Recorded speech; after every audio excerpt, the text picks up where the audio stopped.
ఎట్టి పరిస్థితుల్లో జగన్మోహన్ రెడ్డి గారిని గద్దె దించేయడమే లక్ష్యంగా పెట్టుకున్నారు షర్మిల.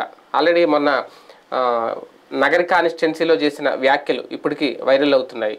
తెలంగాణలో ఒక నియంత్రణ దించేశాను, ఇప్పుడు ఇంకొక నియంత్రణ దించడానికే నేను ఇక్కడికి వచ్చాను అని చెప్పడం ఒక రకంగా షర్మిల గారి రాక. ఎందుకంటే ఇప్పటివరకు కాంగ్రెస్ పార్టీలో ఒక రకంగా చాలామంది సీనియర్ నాయకులు ఉన్నారు. వాళ్ళందరికీ రాని ఐడియాలు, వాళ్ళందరికీ రాని ఆలోచనలు ఇప్పుడు షర్మిల గారికి రావడం, ఇది కాంగ్రెస్కి వరమా లేదంటే ఇప్పటికే అది అధపాతాళానికి వెళ్ళిపోయింది అంటూ ఉంటారు. ఇంకా కిందకు తొక్కేస్తారా ఈ వ్యాఖ్యలతో కాంగ్రెస్ పార్టీని పూర్తిగా? అంటే ఎక్కడికెక్కడ వ్యతిరేకతలు కూడా వినిపిస్తున్నాయి. రాజశేఖర రెడ్డి పేరు చెప్పుకొని మీరు ఎందుకు మళ్ళీ మమ్మల్ని కాంగ్రెస్కి ఓటేయమంటున్నారంటూ ముఖం మీద నిలదీస్తున్న పరిస్థితులు కూడా కనిపిస్తున్నాయి. షర్మిల రావడం అనేది కాంగ్రెస్ పార్టీలో చేర్చుకోవడం అనేది ఎంతవరకు ఆ పార్టీకి కలిసి వస్తుంది? అందులో ఉన్న సీనియర్ నాయకులు కూడా చాలా మౌనం ప్రదర్శిస్తున్నారు ఆమె మాట్లాడుతుంటే. ఏమన్నాలో తెలియక అసలు ఏం జరగబోతోంది? అది జగన్మోహన్ రెడ్డి గారికి నిజంగా అంత థ్రెట్ తీసుకొస్తుందా? ఇదే అంశం మీద చర్చించే ప్రయత్నం చేద్దాం. ఒక నియంత్రణ అక్కడ దించేసాం, ఇంకో నియంత్రణ దించడానికి ఇక్కడికి వచ్చాను అంటే ఆమె డైరెక్ట్గా ఇంతకుముందులాగా ఏమి ఎక్కడ దాపరికం లేదు, జగన్ అన్న అని చెప్పేది. కాకపోతే ఆ జగన్ రెడ్డి అనే పదం ఒకటే వదిలేశారనమాట. ఇది అంటే వెనకాల చూస్తే జేడీ శీలం గారు కానీ, లేదంటే ఒక పల్లవరాజు గారు కానీ, రఘువీరారెడ్డి గారు కానీ, ఒకప్పుడు వీళ్ళందరూ మంత్రులుగా చేసిన వాళ్ళు బాగా సీనియర్లు. అంటే షర్మిల గారితో పోలిస్తే రాజకీయంగా సీనియర్లే. వాళ్ళే చేతులు కట్టుకొని తల దించుకొని ఇలా నిలబడుతున్నారు వెనకాల ఈ మాట్లాడుతూ ఉంటే. ఏం జరగబోతుంది? వాళ్ళు ఎవరు మాట్లాడిన మాటలు జగన్ని టార్గెట్ చేస్తూ ఈ మాట్లాడడం కాంగ్రెస్ కలిసి వస్తుందా లేదంటే ఇంకా దాన్ని పాతాళాలను తొక్కేస్తుందా? కాంగ్రెస్కి పోయేదేముంది? ఆల్రెడీ అధపాతాళంకి వెళ్ళింది కాబట్టి షర్మిల వాళ్ళు వస్తే రూపాయి వస్తుంది, పోయేదేం లేదు కదా, ఇంతకు మించి పోయేదే ఉంటుంది కాబట్టి సైలెంట్. ఇంకోటి ఏంటంటే వాళ్ళకి ఎవరికి మీడియా ప్రయారిటీ ఇవ్వట్లేదు, వాళ్ళు ఏం మాట్లాడినా ఎవరో రాయరు చూపించరు కాబట్టి షర్మిలకే ప్రయారిటీ ఇస్తారు కాబట్టి షర్మిలే మాట్లాడుతుంది. రెండోది ఏంటంటే మొదటి నుంచి చెప్పుకున్నాడు పరిపక్వ నాయకురాలు అన్నటువంటిది. ఆ ఉపన్యాసంలో మంచి వార్డింగ్ ఉంది, కాకపోతే సమస్య ఏంటంటే సబ్జెక్టుతో మాట్లాడడం కంటే కూడా స్క్రిప్టింగ్తో మాట్లాడుతున్నది. అంటే ఎవరో ఇచ్చిన ఫీడ్బ్యాక్. ఇప్పుడు ఆవిడ చాలా రోజుల నుంచి తెలంగాణలో ఉంది, ఇక్కడ ఇష్యూస్ ఎవరు చెప్పారు ఆమెకి? ఎవరో ఫీడ్బ్యాక్ ఇస్తేనే కదా నడిచేది. అంటే సంథింగ్ ఒక ప్లాన్డ్గా నడుస్తుంది. సరే, అది కార్పొరేట్ కంపెనీను నడుపుతుంది అనుకున్నాం అంటే అప్పుడు డబ్బులు బాగా ఉన్నట్టు కదా, డబ్బులు లేదన్నట్టు చెప్తుంది. నెంబర్ 1. రెండవది అన్నిటికంటే ముఖ్యమైనటువంటిది ఏంటంటే ఆవిడ చెప్పేదానికి వాస్తవానికి అసలు పొంతం లేకపోవడం. ఇప్పుడు ఆవిడికే అతిపెద్ద షాకు తెలంగాణ అసెంబ్లీలో జరిగినటువంటి అతిపెద్ద సమావేశం. గత ఆవిడ బిగిన్ అయ్యి ఓ నెల రోజుల నుంచి అనుకుంటా కదా, రోజు పుంకాల ఉపన్యాసాల్లో మా నాన్న ఉంటేనే సాగునీటి వచ్చేది, మా నాన్న జలయజ్ఞం వలన, మా నాన్న వలన, ఆ రాజన్న బిడ్డని ఈయనేం చేయట్లేదు అని చెప్పుకోవచ్చు. ప్రతి చోట 100కి 70% ఏం చేయలేదు, నీళ్ళకి సంబంధించి అక్కడ అన్యాయం చేశాడు, ఇక్కడ అన్యాయం చేశాడు అన్నటువంటి. కానీ అక్కడ ఏం చెప్పింది తెలంగాణ అసెంబ్లీ?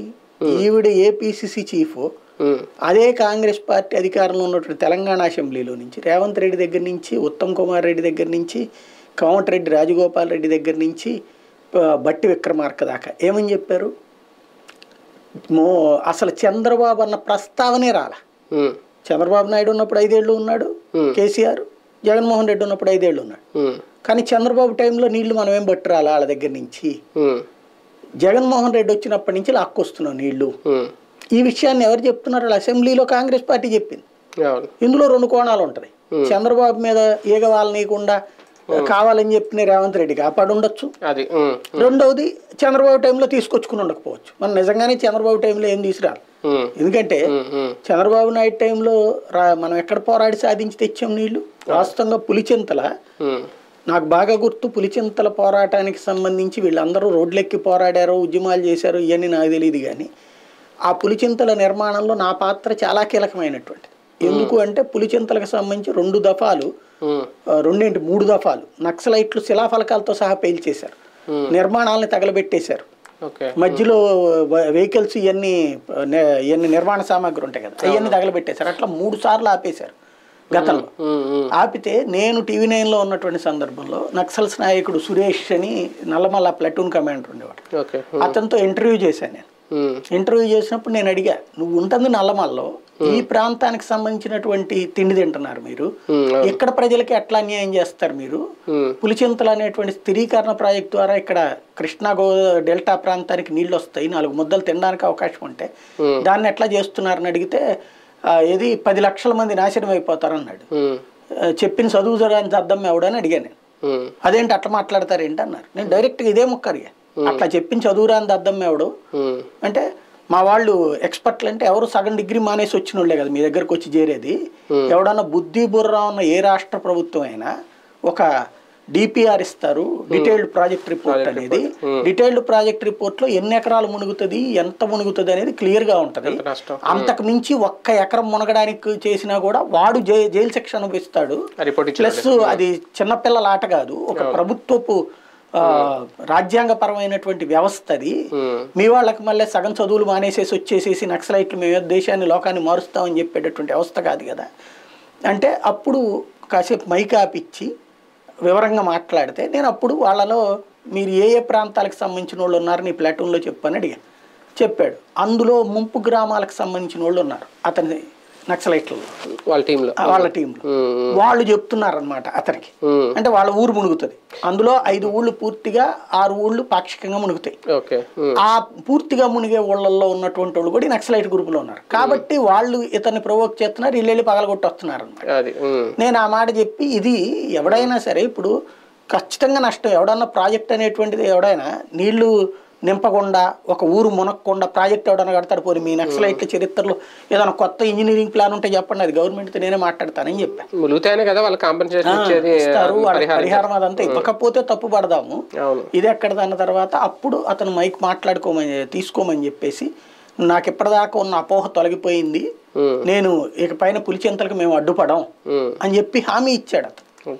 ఇది ఆ పులిచెంతల చరిత్రలోనే అతిపెద్ద రికార్డు. ఎందుకంటే నాకు గర్వం అది. నేను స్వయంగా నక్సలైట్ నాయకుడితో ఈ మాట అన్నాక అంతకుముందు సిఆర్పిఎఫ్ని పెట్టి పనులు చేయించేవాళ్ళు. సిఆర్పిఎఫ్కి సంబంధించిన 2 బెటాలియన్లు పనిచేసి అటు నల్గొండ జిల్లా వైపు అటు పక్కనేమో గుంటూరు జిల్లా వైపు. రాజశేఖర రెడ్డి పక్కన అటువైపు ఇనాగరేషన్ చేస్తుంటే గుంటూరు వైపు ఇటు తగలబెట్టారు. అలాంటి తర్వాత నేను వెళ్ళి చేసి వచ్చింది, మొండిగా వెళ్ళి మాట్లాడి చేసినటువంటి ఇంటర్వ్యూ.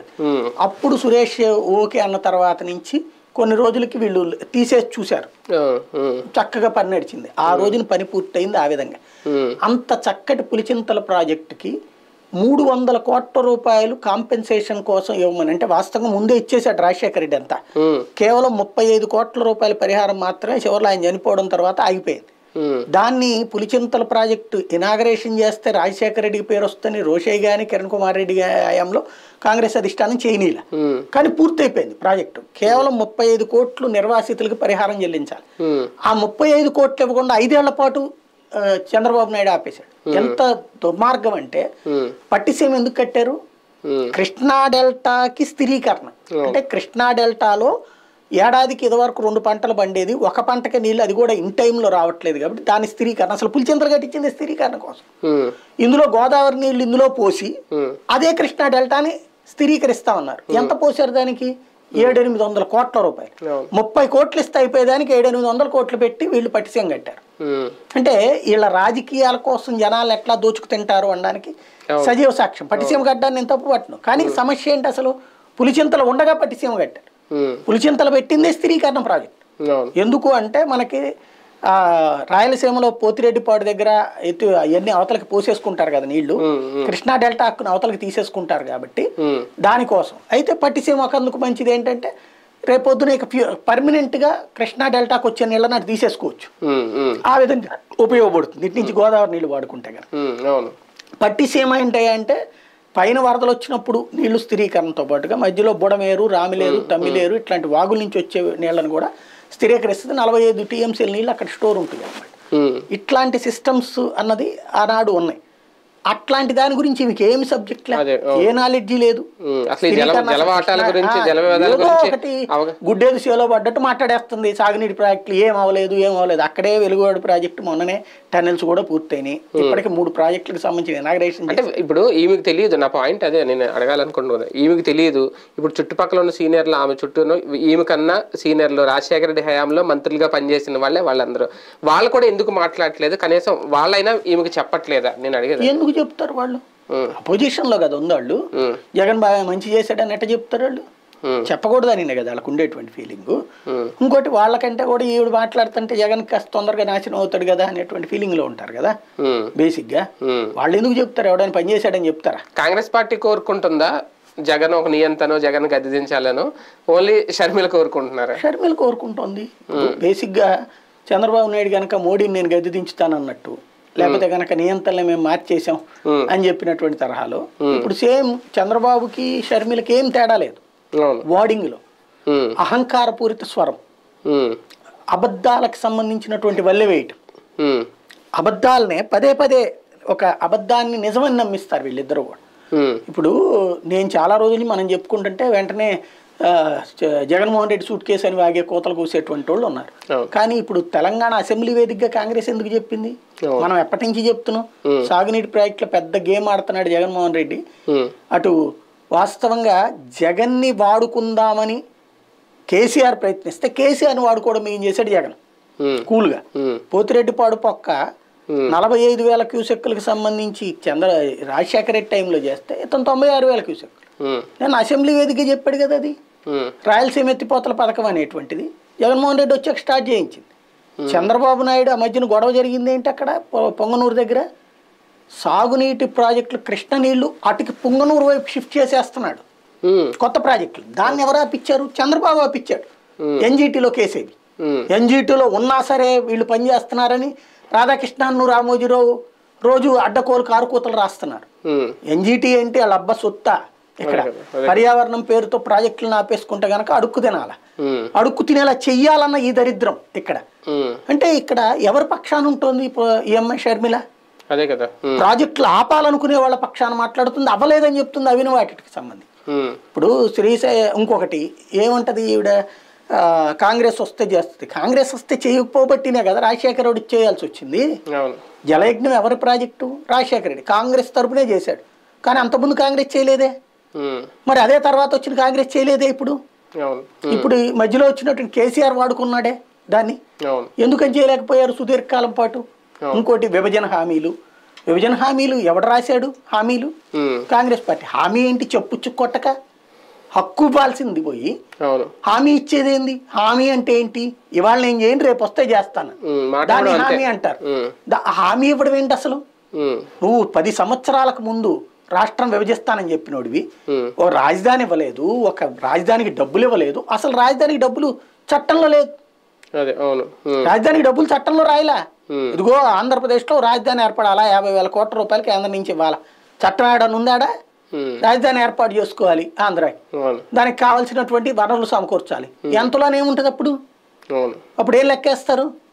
ఇప్పుడు సింపుల్ ఎగ్జాంపుల్, ఢిల్లీలో ఉన్నటువంటి పార్లమెంట్ భవనానికి అంతటికి కలిపేస్తే ఎంత పడింది? 800 కోట్లు పడింది. ఆ రేంజ్ లోనే అంటారు. ఆ లెక్కను చూస్తారు 3,000 కోట్లు ఇచ్చేసింది కేంద్రం, 3,500 కోట్లు ఇంకా అయిపోయింది. అదే కాకుండా 50,000 కోట్లు ఇవ్వాలని చెప్పాలి కదా పోలవరానికి. ఆ రోజునున్న బడ్జెట్ నీకు తెలుసు కదా, ఈ మొత్తం డబ్బులు మేము ఇవ్వాలి అని అనుకున్నదా? అనలేదు. కేంద్ర ప్రాజెక్టు కింద చేపడతాం, ఎంత బడ్జెట్ తో సహా చెప్పాలి కదా. బడ్జెట్ చెప్పకపోవడం వల్ల ఏమైంది?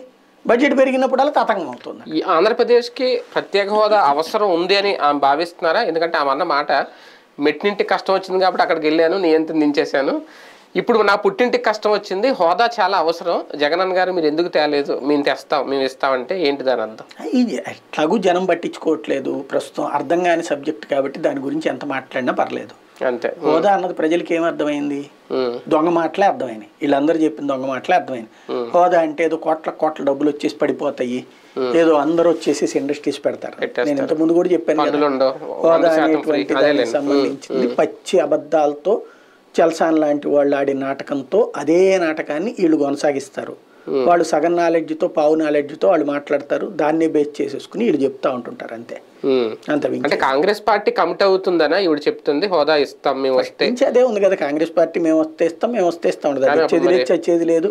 హోదా అన్నటువంటి సబ్జెక్ట్ జనం నిజంగా సీరియస్ గా తీసుకుంటే గనక ఎవరికి ఇవ్వాలి? అప్పుడు నిజంగా కాంగ్రెస్ కి వేయాలి కదా, చేస్తారని చూద్దాం రేపైనా. ఏపోతే ఇప్పుడు కిందసారి హోదా అని చించుకున్నటువంటి చంద్రబాబు నాయుడు ఇంటికి పోయాడు, 10 ఏళ్ళు అయిపోతుంది, ఇంకా జనం హోదా అనేవి దాని మీదే ఉన్నారా? టాపిక్ పదం గుర్తుంటుంటది. అది ఏంటంటే ఒక రకంగా తెలంగాణ గాయం లాంటి. 60లో మర్చిపోయారు అనుకున్నటువంటి గాయాన్ని అట్లాగే రగిలించి 30-40 ఏళ్ల తర్వాత చేయలే. అట్లాగే అంటే బ్రిటిష్ వాడికి ఒక రాచపుణ్ణి సృష్టించడం ఇష్టం. అంటే ఎన్నికల ముందు జగన్మోహన్ రెడ్డి గారు పదే ఆ మాట మాట్లాడి నేను వస్తే హోదా సాధిస్తానని చెప్పి వచ్చారు, అధికారంలోకి వచ్చారు కాబట్టి షర్మిల గారు ఆ గాయాన్ని గుర్తు చేస్తున్నారా జనాలకి? అన్న చేయలేకపోయాడు, జగన్ మంచోడు కాదు, నేను వస్తే చేస్తానని చెప్తుంది అంతే. కాంగ్రెస్ పార్టీ హామీ అంటది, ఆ కాంగ్రెస్ పార్టీని హోదా అన్నటువంటిది ఇవ్వలేదన్న సంగతి మర్చిపోతుంది అంతే. ఉద్యోగాల విషయంలో డిఎస్సి గురించి కూడా అది మెగా డిఎస్సి అంటే 6,100 పోస్ట్ కాబట్టి అది దగా డిఎస్సి అంటే ఆ ఉద్యోగులు లేదంటే టీచర్ల విషయంలో అవకాశం ప్రతిపక్షానికి లేదంటే షర్మిలకు ఎవరికైనా అందరూ అడుగుతున్నారు, జగన్ గారు ఇచ్చారా అలా విమర్శించే అవకాశం? ఖచ్చితంగా ఇన్ని రోజుల పాటు చేయకపోవడం అన్నటువంటి తప్పే కదా. మనం అనుకున్నది ఇంతకుముందు ఇప్పుడు ప్రతి ఏడాది 40,000 పోస్టులు చొప్పున ఇచ్చుంటే 5 ఏళ్లలో 540 అదిగో చూసావా జగన్ వచ్చినప్పుడే 40,000 ఉద్యోగాలు ఏడాదికి ఇచ్చాడు అని చెప్పుకునేవాళ్ళు. ఈయన ఏంటంటే అన్నీ కూడా ఫస్ట్ తన మాట అంతా ఎష్యూరెన్స్ కావాలన్నటువంటి ఉద్దేశంతో ఉద్యోగాలని ఫస్ట్లోనే ఇచ్చేశాడు. ఈవిడ చెప్పినటువంటి ఉద్యోగాలు 25,000 దాకా ఉద్యోగాలు అన్నది ఒకటి టీచర్ ఉద్యోగాలు కాదు, అతను ప్రభుత్వ ఉద్యోగాలు 25,000 దాకా ఖాళీగా ఉన్నాయి అన్నటువంటిది అప్పుడు చెప్పుకోవచ్చు. ఇంకోటి ఏంటంటే ఆ 25,000 ఉద్యోగాలు లెక్కేసుకుంటే కనుక 2 లక్షలు ఉద్యోగాల గురించి అన్నారు. అది మరి అలాగే టీచర్ పోస్టులని భర్తీ చేస్తానని చెప్పాడు, అదే చేయలేదనే కదా ఇప్పుడు గొడవ అంతా కూడా. వచ్చిన తర్వాత ఇప్పుడు ప్రతిపక్షంలో ఉన్నప్పుడు మాటలకి అధికారంలో ఉన్నప్పుడు ఉండే తేడా అదే. ప్రతిపక్షంలో ఉన్నప్పుడు ఎవడో చెప్తాడు వాళ్ళు 1000 అన్నారు అనుకోండి, వీళ్ళు 5,000 అని ముందే మాట్లాడతారు ప్రాక్టికల్ గా. కానీ ఫైనల్ గా వచ్చేటప్పటికి ఎన్ని ఉంటాయి డిపార్ట్మెంటల్ గా లెక్క చూస్తే అన్ని ఉండవు. ఏంది చాలా స్కూళ్ళు పనిచేయట్లేదు, ఉండదు సహజంగా. ఇంకోటి ఎయిడెడ్ స్కూళ్ళని మార్చారు, ఎయిడెడ్ స్కూల్లో స్టాఫ్ ఇట్కి వచ్చేసారు కాబట్టి దానికి అన్నిటి కూడా ఇదివరకు ఏంటంటే అలాగే గుడ్డే దిశలో పడ్డట్టు నడిచిపోయింది వ్యవస్థ, ఒక స్ట్రీమ్ లైన్ చేశాడు కాబట్టి అక్కడ పోస్టులు అన్నీ ఉంటాయి, అంత మించి ఉండవు. కానీ ఎవరు వచ్చినా ఇంకా మెగా డిఎస్ అనేది సాధ్యం కాదే మరి పొద్దున ప్రభుత్వం మారినా ప్రత్యేకించి సృష్టించాలి. ఊరికినే టీచర్ పోస్టులన్నీ భర్తీ చేసేసి తీసుకెళ్లి పార్టీ కార్యాలయాల్లో కూర్చోబెట్టుకుని పని చేయించుకోలేక స్కూల్ అసిస్టెంట్లకి మళ్ళీ అసిస్టెంట్లని పెట్టాలేమో. కాంగ్రెస్ పార్టీకి ఒక రకంగా షర్మిల గారి రాక రేపు ఎంతవరకు కలిసి వస్తుందని అనుకోవాలి? ఆమె అంటే మీకు ఏమన్నా కనబడుతుంది గ్రౌండ్ లెవెల్లో? ఈ మాటలు ఈ హడావుడి అయితే మాత్రం అంటే సోషల్ మీడియాలో తప్పించి అది కూడా ఈవెన్ సోషల్ మీడియాలో నేను ఎవడు పట్టించుకుంటున్నాడు, దాన్ని వైరల్ చేసుకొస్తున్నది కాస్త కోస్తో తెలుగుదేశం వాళ్ళు, అంటే జగన్ తిడుతున్నారు కాబట్టి. అదే అంతకు మించి ఇంకేమైనా కనబడుతుందా? ఇంపాక్ట్ ఏమైనా కనబడుతుందా? కాంగ్రెస్ పార్టీ అద్భుతంగా చేయబోతోంది రాష్ట్రానికి ఏదన్నా అనేసి కాంగ్రెస్ పార్టీని నమ్మితే కదా షర్మిలని నమ్మినట్టు. బేసిక్గా ఏంటంటే తెలా పాపం తలా పిడికిడని, ఇందులో ఈ పాపం అసలు పాపానికి పాపకర్తే కాంగ్రెస్, తనది కవర్ చేసుకోవడానికి మిగతా వాళ్ళందరినీ నిందిస్తూ ఉంటుంది. ఒకప్పుడు చంద్రబాబు నిందించారు, తర్వాత ఇప్పుడు జగన్మోహన్ రెడ్డి నిందిస్తారు, ఫైనల్గా మేము మాత్రమే చేయగలుగుతాం అంటారు. ఇప్పుడు సూపర్ 6 అని చెప్పి తెలంగాణలోను కర్ణాటకలో చెప్పి ఏం చేశారు, పచ్చి దగా చేస్తున్నారు. అదే దగా నడుస్తుంటది, అధికారంలోకి వస్తే ఏదో సాధిస్తామనేసి బేసిక్ గా ఏం చేయగలరు అనేటువంటిది అందరికీ తెలిసిందే, వీళ్ళు చేయగలిగేటువంటిది అదే కాదు, కాకపోతే కవర్ చేసుకోవడానికి పనికొస్తుంది. అవును రైట్, చూద్దాం షర్మిల గారి వ్యాఖ్యలు ఎంతవరకు కాంగ్రెస్ పార్టీకి కలిసి వస్తాయి. నిజంగా నియంత్రణలు దించడానికే ఆమె ఉంటే కనుక మరి ఇక్కడ ఈయన నియంత అవుతారా, లేవు రేపు పొద్దున్న అధికారంలోకి వస్తే నా వల్ల కాలేదని చెప్తారా, కాంగ్రెస్ పార్టీకి ఇది కలిసి వస్తుందా లేదా చూద్దాం.